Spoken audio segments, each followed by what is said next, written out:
Hi friends, welcome to my channel. రాగి సంగటి నాటుకోడి పులుసు ఎవరి కాంబినేషన్ కదా. నేనైతే ఫస్ట్ టైం ట్రై చేశాను రాగి సంగటి. ఇంతకుముందు ఎప్పుడూ తినలేదు, ట్రై చేయలేదు కూడా.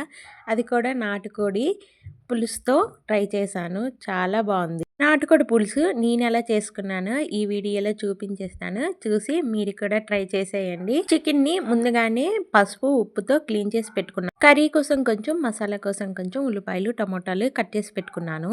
నాటుకోడి కనుక ఉడకడానికి టైం పడుతుంది. అందుకనే ముందుగా చికెన్ని కుక్కర్లో మగ్గించుకుంటున్నాను. దీనికోసం నూనె వేసుకొని కట్ చేసి పెట్టుకున్న ఉల్లిపాయలు టమోటా ముక్కలు వేసి వీటిని మామూలుగా ఫ్రై చేసుకుంటే చాలు.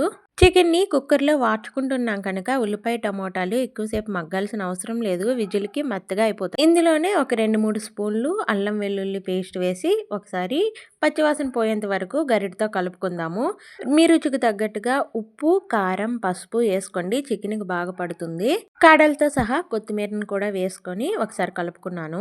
కట్ చేసి పెట్టుకున్న నాటుకోడి చికెన్ ముక్కలు కూడా ఇందులోనే కుక్కర్లో యాడ్ చేసుకొని ముందుగా వేసుకున్నాం కదా ఉప్పు, కారం, పసుపు ఇవంతా చికెన్కి బాగా పట్టేటట్టు కలుపుకోవాలి. కుక్కర్లో ఒక 4-5 విజిల్స్ మీడియం ఫ్లేమ్లో ఉడికించుకుంటే చికెన్ ముక్క అనేది బాగా ఉడుకుతుంది. ఒక 5 నిమిషాలు మూత పెట్టుకొని చికెన్లో నీరేక ఎగిరిపోయాక మూత తీసి గ్లాస్ ఆఫ్ వాటర్ వేసి గరిటతో ఒకసారి మొత్తం కలుపుకొని విజిల్ పెట్టుకుందాము. నేను మీడియం ఫ్లేమ్లో 4 విజిల్ పెట్టుకున్నాను. నీచు వాసన లేకుండా మంచి మసాలా తయారు చేసుకుందాం. ఒక 5-6 జీడిపప్పు పలుకులు, ఒక 3 స్పూన్ల ధనియాలు, 2 స్పూన్ల కొబ్బరి పొడి వేసి వీటిని దోరగా లో ఫ్లేమ్లో ఫ్రై చేసుకోవాలి. వీటితో పాటు దాల్చిన చెక్క కూడా వేసి దోరగా ఫ్రై అయ్యాక బౌల్లో వేసుకుందాము. ప్యాన్ వేడికే గసగసాలు ఫ్రై అయిపోతాయి. గసగసాలు కూడా ఒక 2 స్పూన్లు వేసుకొని ఫ్రై చేసుకొని ఈ బౌల్లోనే వేసుకుందాము. అదే ప్యాన్లో లైట్గా ఆయిల్ వేసుకోండి. కట్ చేసి పెట్టుకున్నాం కదా ముందుగానే ఉల్లిపాయ ముక్కలు, వాటిని కూడా వేసి ఇవి కూడా ఫ్రై అయ్యాక తీసి మిక్సీ జార్లో వేసుకోవాలి. వీటితో పాటు వెల్లుల్లిపాయలు కూడా ఒక 3-4 రెబ్బలు వేసుకోండి.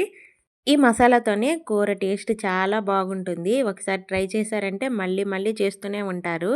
ప్యాన్లో ఆయిల్ హీట్ అవ్వగానే ముందుగా మిక్సీ పట్టుకున్న మసాలా ముద్దని ఆయిల్ సపరేట్ అయినంత వరకు ఫ్రై చేసి 4 విజిల్కి చికెన్ కూడా మంచిగా ఉడికిపోయింది. ఈ చికెన్ కూడా వాటర్తో సహా ఈ మసాలా ముద్దలో యాడ్ చేసుకోవాలి. స్పైసెస్ని ఒకసారి టేస్ట్ చేసుకొని ఏదైనా చాలకపోతే ఈ టైంలో అడ్జస్ట్ చేసుకోండి. నాకు ఉప్పు, కారం కొంచెం లైట్గా చాలలేదు వేసుకున్నాను. వీటితో పాటు ధనియాల పౌడర్ కూడా వేసుకున్నాను. నాటుకోడి పులుసు కదా, అది రాగి సంగటిలోకి గ్రేవీగా ఉంటేనే బాగుంటుంది. ఫైన్గా చాప్ చేసుకున్న కొత్తిమీరను కూడా యాడ్ చేసుకొని కొంచెం దగ్గర పడ్డాక స్టవ్ ఆఫ్ చేసుకోవడమే. ఈ విధంగా మీరు ఎప్పుడైనా నాటుకోడి పులుసు ట్రై చేయకపోతే పక్కా ట్రై చేయండి. రైస్, రోటీ, చపాతీ దేనికైనా పర్ఫెక్ట్గా సెట్ అవుతుంది. మేమెప్పుడు అయితే రాగి సంగటి ఇంట్లో చేసింది లేదు, తిన్నది కూడా లేదు. ఎప్పుడు ట్రై చేయలేదు. ఫర్ ది ఫస్ట్ టైం ఈసారి ఎందుకో ట్రై చేయాలనిపించింది. ఎక్కడ చూసినా రాగి సంగటి, కోడి కూర చాలా పర్ఫెక్ట్గా ఉంటాయి కాంబినేషన్ అని చెప్తున్నారని ఈసారి ట్రై చేశాను. చాలా తక్కువే ట్రై చేశాము, అందుకే ప్రాసెస్ ఏం చూపించలేదు. బౌల్కి కొంచెం నెయ్యి అప్లై చేసుకొని ముద్దలా చేసుకున్నాను. వేడి వేడిగా ఉంది. మాకైతే ఈ కాంబినేషన్ చాలా అంటే చాలా బాగా నచ్చింది. మీరు కూడా ట్రై చేసి సబ్స్క్రైబ్ చేసేయండి.